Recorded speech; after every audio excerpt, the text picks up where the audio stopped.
Hai semua, Assalamualaikum warahmatullahi wabarakatuh. Selamat datang ke channel Cikgu Wati. So, untuk video kali ni, Cikgu nak sambung tajuk bab 8, graf fungsi, 8.1 fungsi, 8.1.2 perwakilan fungsi. So, standard pembelajaran untuk hari ini adalah mengenal pasti fungsi dan memberi justifikasi berdasarkan perwakilan fungsi dalam bentuk pasangan tertib, jadual, graf dan juga persamaan. Jom kita tengok.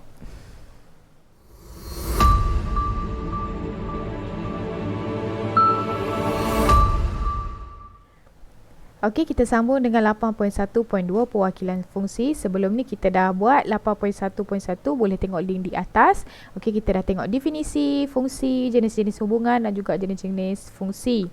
Okey, so hari ni kita nak sambung 8.1.2 lah, perwakilan fungsi. Okey. Rajah di bawah menunjukkan fungsi f yang memetakan x kepada punca kuasa 2x yang ditulis sebagai fx sama dengan punca kuasa 2x. Okey, so dekat sini kita ada gambar rajah, gambar rajah anak panah. Okey, so kita ada domain, kita ada kodomain, kita ada set P, kita ada set Q. So hubungan yang hubungan di antara P dan Q ni adalah punca kuasa 2x. Okey, so domain ni, domain ni adalah set P. Unsur yang ada dalam domain ataupun unsur yang ada dalam set P ni 9, 16, 25, 36. Yang ini kita panggil sebagai objek. Okey, so sebelum ni pun cikgu dah sebut kan, objek dengan image. Okey, so yang sebelah kiri, sebelah kanan ni, Q ni, okey, set Q ni kita panggil dia kodomain. Semua unsur dalam Q ni kita panggil dia kodomain. Okey, so kita tulis set Q sebagai 1, 3, 4, 5, 6. Mesti ada curly bracket ni. Okey, kurungan gedik lah ni, kurungan telinga. Ikutlah apa yang kamu panggil. Okey, mesti ada curly bracket. Okey, untuk kita nak tulis unsur-unsur yang ada dalam domain dengan kodomain. Okey. So unsur-unsur dalam set Q yang dihubungkan kepada objek dalam set P, kita panggil dia image. So image yang ada dekat sini, kita tengok yang mana yang dihubungkan sahaja. Okey, so image dia 3, 4, 5 dan 6 lah. Okey, so kita panggil juga image ni sebagai julat bagi fungsi. So kita tulis julat. Bila kita nak tulis julat tu, mesti ada curly bracket. Domain, kodomain dengan julat kita tulis mesti ada curly bracket. Okey, macam ni lah. Satu tidak termasuk sebab satu tidak dihubungkan daripada set P ni. Okey, dia mesti dihubungkan. Unsur-unsur dalam set Q yang dihubungkan kepada objek dalam set P, baru kita panggil dia sebagai image ataupun termasuk dalam julat bagi fungsi tersebut. Okey. Okey, kita lihat contoh satu. Diberi set P. Okey, diberi set P ialah 1, 2, 3. Set Q 4, 5, 6. Okey, fungsi F yang memetakan set P kepada set Q. So set P ni adalah objek, set Q ni adalah image, ialah menambah 3. So menambah 3 ni adalah fungsi dia lah. Okey, wakilkan hubungan di atas menggunakan pasangan tertib, jadual, graf dan juga persamaan. So sebelum ni kita buat pasangan tertib dah pernah, graf dan juga lagi satu gambar rajah anak panah kan. Okey, so ada pertambahan di sini jadual dan juga persamaan. Okey. So dalam 1A, untuk A pasangan tertib dia kita ambil lah. Okey, 1 tambah 3 kita dapat 4. So satu pasangan dia 4 lah. Okey, 2 tambah 3, 5, 3 tambah 3, 6. So macam ni lah kita nak tulis dia punya pasangan tertib. Okey, kemudian kita nak buat jadual. Okey, so P kita tulislah P. Kita tulis P, apa unsur yang ada dalam P. So dekat sini kita ada 1, 2, kemudian 3. Okey, so Q. Q pula, okey, apa unsur ni dia dihubungkan melalui fungsi menambah 3. So 1 tambah 3, 4.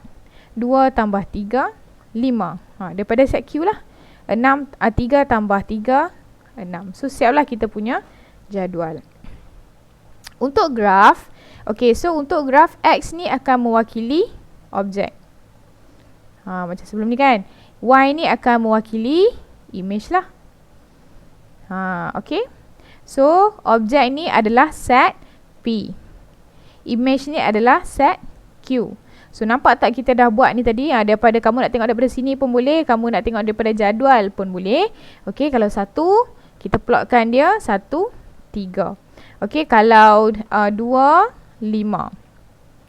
Kemudian 3 kita image dia adalah 6.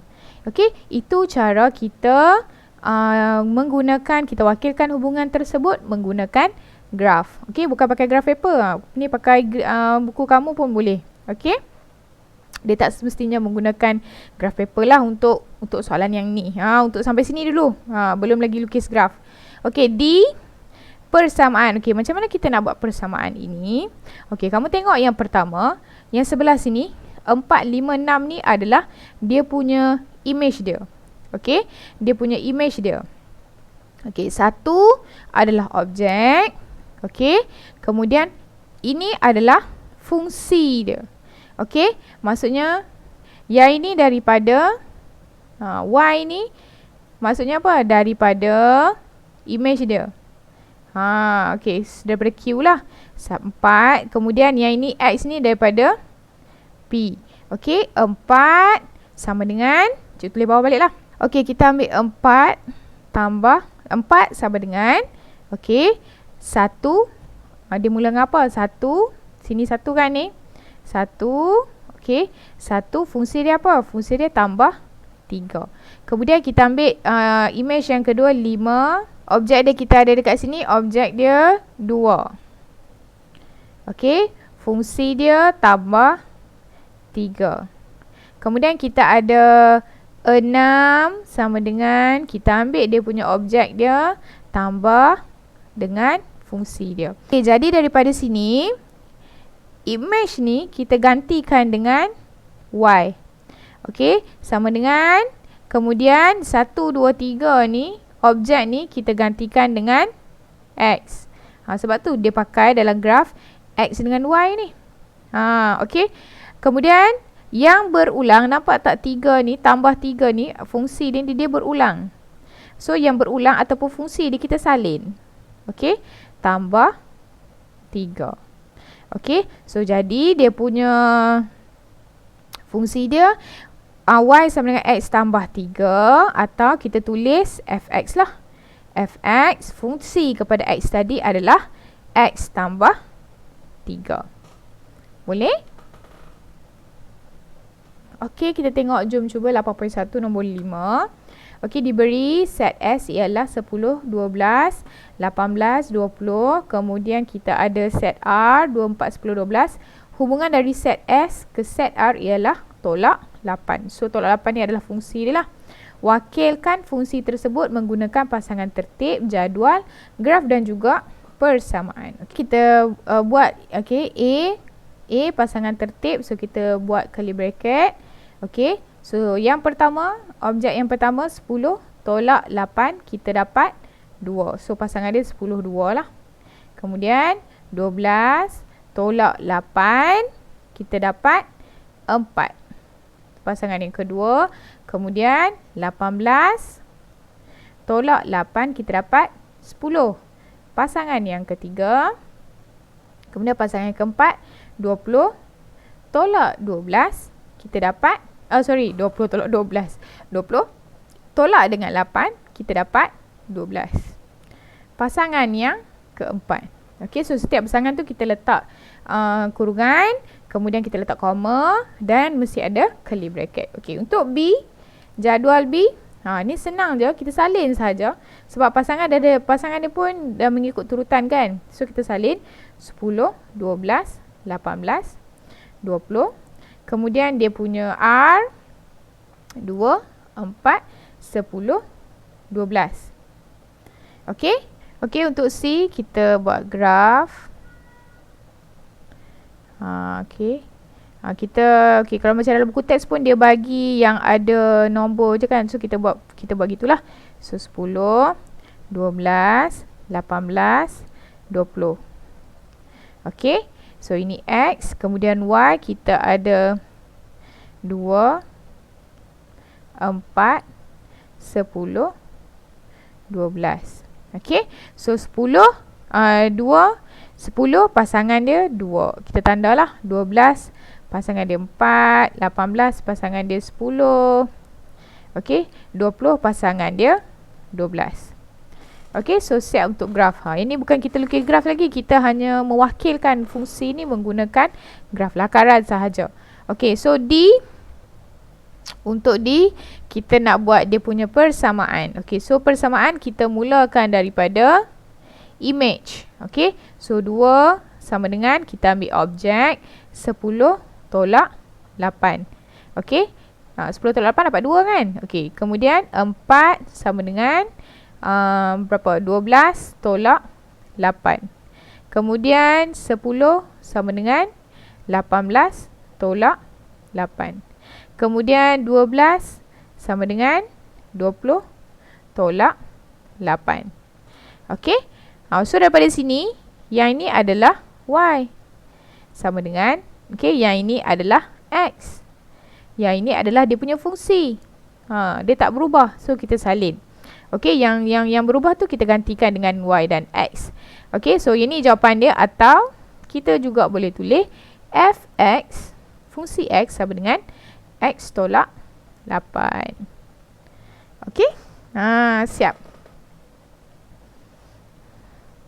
Okey, jom cuba 8.1 nombor 6. Okey, rajah berikut menunjukkan fungsi Fx sama dengan 3x dalam domain 1 hingga 5. X lebih besar daripada 1, kurang atau sama dengan 5. Lebih besar atau sama dengan 1, kurang atau sama dengan 5. So, daripada 1 sampai 5 lah. Tentukan nilai A dan B. So, kita ada dekat sini, fungsi dia adalah 3x. Maksudnya, 3x. Fungsi dia kat sini, 3x. Okey, 1 kali 3 ataupun 3 kali 1 dapat 3. 3 kali 2 dapat 6. 3 kali 3 dapat okey, boleh tak cari nilai A? Okey, dah boleh jawab kat situ. Okey, 3 kali dengan 3. 3 kali dengan 3. Okey, untuk A sama dengan 9. Okey, so sebenarnya macam mana nak tulis? Okey, Fx, macam mana kita nak buat jalan kira yang betul? Okey, sama dengan 3x. Okey, fungsi x dia kita ambil. Okey, A ni x dia sama dengan 3. So kita ganti 3 kat sini. Bila kita ganti 3 di sana, kita ganti 3 di sinilah.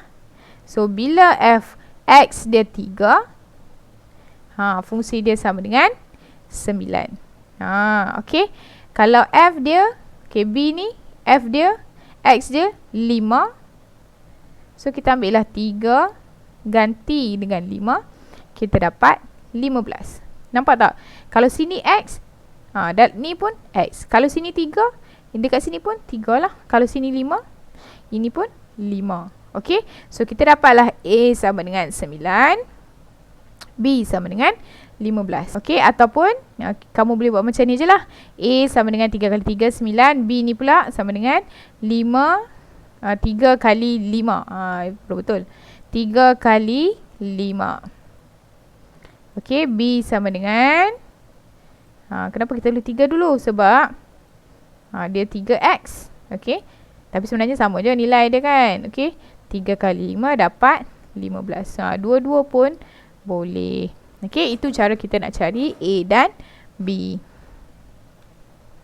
Okey, untuk nombor 7, nyatakan domain dan julat. Ni senang je lah. Nyatakan domain dan julat bagi hubungan yang berikut. Okey, so kalau domain semua dalam objek ni lah. Okey, so ni 5, 2, 4, mesti letak curly bracket. Okey, kamu boleh buat sendirian nanti. Kemudian kalau julat, okey, julat tengok apa yang apa yang dihubungkan. Okey, so dalam ni kita tengok semua dia kena ada panah. Maksud semua adalah julat dia lah, 0, 8, 15, 16. Curly bracket jangan lupa. Okey, untuk B,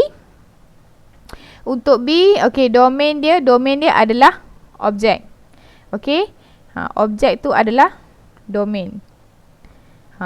Okey, so tengoklah dekat sini. Daripada jadual ni, daripada gambar ajar anak panah.